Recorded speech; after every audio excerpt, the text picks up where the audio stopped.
मेरे हसन मैं थोड़ा सा आपके साथ स्टार्ट करूंगा। पिछले मैच को थोड़ा सा एक टचअप मैंने ज़रूर देना, क्योंकि कल हमने बहुत लंबी डिटेल में कॉन्वर्सेशन बाकी सारे एलिमेंट्स की ज़रूर की, इंडिया के ओवरऑल डेप्थ की बात ज़रूर की, लेकिन केएल राहुल पर हम हर दफ़ा कुछ ना कुछ जिक्र छेड़ते थे पर कहीं और मूव ऑन कर जाते थे।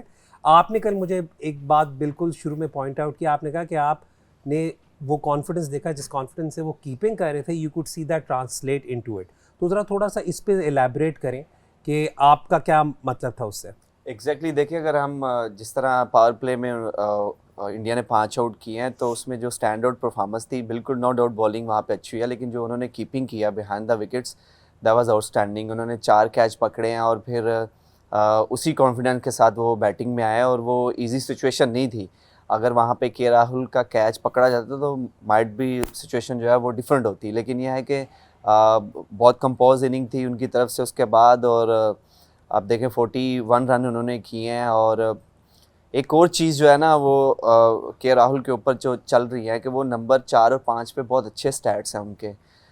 लेकिन आई डोंट नो कि अब इंडिया की क्या प्लान है उनको लेके, और मुझे जहाँ तक लगता है कि उनको वो फिनिशिंग रोल का जो है वो देना चाह रहे हैं, क्योंकि he can hit really well at the end of the game. तो मुझे लगता है कि वो वहाँ पे उनको जो है वो, क्योंकि हमने देखा है कि इंडिया जो है वो शफल कर रही है अपनी बैटिंग। अक्षर पटेल जो है वो नंबर 4 पे आ रहे हैं, और मे बी ये भी एक फैक्ट हो सकता है, या वो लेफ्ट एंड राइट को जो है वो भी देख रहे होंगे। लेकिन के राहुल जो है वो, I know, is coming back from the good performance, but जो उन्होंने कल कीपिंग किया है, वो एक वो अच्छा साइन था उनके लिए। हसन ने जो यहाँ पर फवाद एक बात की, वो बहुत इसलिए वैलिड है क्योंकि हम अमूमन जब भी इंडिया की 11 शायद टूर्नामेंट से पहले पेंसिल इन करते हैं, इंग्लैंड की सीरीज से पहले की बात कर रहा हूँ, पेंसिल इन करते तो आप अगेन केएल राहुल को 4 तक ही रखते हैं, मतलब उससे नीचे ना करें। बट हसन ने जो बात पॉइंट आउट की हुई है, आप देख रहे हैं कि काफ़ी ज़्यादा वो यंगस्टर्स को या मोर एक्सप्लोसिव ऑप्शंस को ऊपर भेज रहे हैं, और KL Rahul is also playing at a good rate.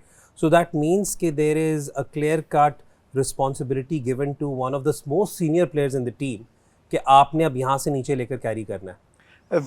असल में it's not about youngster, it's about plan मेरे ख्याल से। क्योंकि अगर T20 होता तो पंत खेलता, ये लॉन्गर फॉर्मेट है, तो केएल राहुल को इसलिए नीचे लेके आए क्योंकि उनके पास ऑलराउंडर्स बहुत ज़्यादा हैं। अगर कहीं उनकी बैटिंग, जैसे हसन ने कहा कि वहाँ पर कैच हो जाता है, और तो फिर मुश्किल पड़ सकती थी इंडिया को। तो ये है कि केएल राहुल एक ऐसे बैट्समैन है जो लेके चल सकते हैं, और उनके साथ जितने भी ऑलराउंडर्स हैं, वो आके अगर उनको 25 से 30 ओवर मिलेंगे तो वो उस तरह की बैटिंग नहीं कर सकते जिस तरह की केएल राहुल बैटिंग कर सकते हैं। तो आई थिंक इसलिए वो अक्षर पटेल को भी ऊपर भेजते हैं, ताकि वो थोड़ा नीचे आएँ, और फिर साथ में उनके साथ पांड्या हैं, फिर उसके बाद जडेजा हैं। आई थिंक फिर उसके साथ केएल राहुल की जो जो सिंक है ना, वो बहुत अच्छा बनेगा इंडियन टीम के लिए।